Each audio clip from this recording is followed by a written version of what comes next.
Hi hello ఈరోజైతే శివాలయానికి వచ్చానండి. ఈరోజు శివాలయంలో అయితే నందీశ్వరుని పూజలు అయితే చాలా బాగా జరుగుతున్నాయండి. ఎందుకు ఈరోజు నందీశ్వరుని పూజలు అంటే ప్రదోష కాలంలో నందీశ్వరుని పూజలు అయితే అభిషేకాలు జరుగుతున్నాయండి. ఇక్కడ చాలా అంటే చాలా బాగున్నాయి. ఇక్కడ నందీశ్వరునికి ఇష్టమైన పత్రాలు ఏమిటంటే తిప్పతీగ అంటండి. మీకు అందరికీ చాలామందికి తెలిసే ఉంటుంది. సో తిప్పతీగతోటి అలాగే బిల్వ పత్రాలతోటి గంధం, పసుపు, కుంకుమ, ఆవు పాలు, ఇంకా బిల్వపత్రాలు వీటన్నిటితో కూడా నందీశ్వరునికి అయితే ప్రదోష సమయంలో అయితే ఈ పూజలన్నీ కూడా జరుగుతున్నాయండి. ఇక్కడ అందరూ కూడా భక్తులందరూ కూడా చక్కగా ఈ నందీశ్వరునికి అభిషేకాలు అయితే చేస్తున్నారండి. ఈ ప్రదోష సమయాన సర్వదేవతలు కూడా శివాజ్ఞతో నందీశ్వరుని కొమ్ముల మధ్య నివసిస్తాడంటండి. సో అందుకని ఈ సమయాన్నే ఇక్కడైతే అభిషేకాలు అయితే జరుగుతున్నాయి.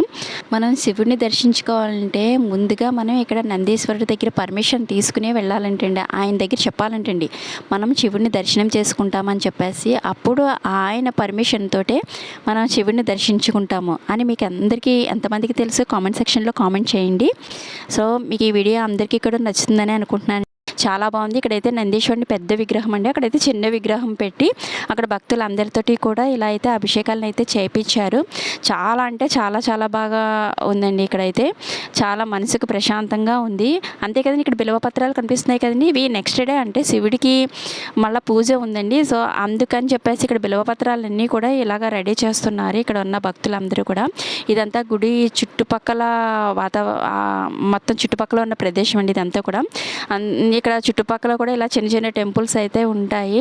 కాలభైరవ స్వామి, అలాగే సుబ్రహ్మణ్యేశ్వర స్వామి, దక్షిణామూర్తి, ఇలా చుట్టుపక్కల అయితే ఇలా విగ్రహాలు అయితే ఉంటాయి. గుడి అయితే చాలా బాగుంటుందండి.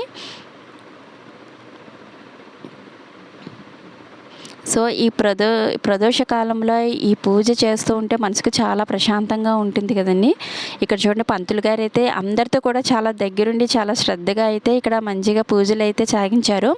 ఇక్కడ అభిషేకాలు అన్నీ అయిపోయిన తర్వాత నందీశ్వరుని మళ్ళీ మొత్తం మంచిగా ఇలా వాటర్తో క్లీన్ చేపించేసి మళ్ళీ ఇలా అయితే పూజలు అయితే కొనసాగించారండి. బిల్వ పత్రాలతోటి చాలా బాగుంది. లాస్ట్లో అయితే ఇలా ధూపాలతోటైతే మొత్తం దేవుడికి ఇచ్చి అలాగే లాస్ట్లో హారతి కూడా ఇచ్చారండి. చూడండి, నందికేశ మహాభాగ శివధ్యాన పరాయణ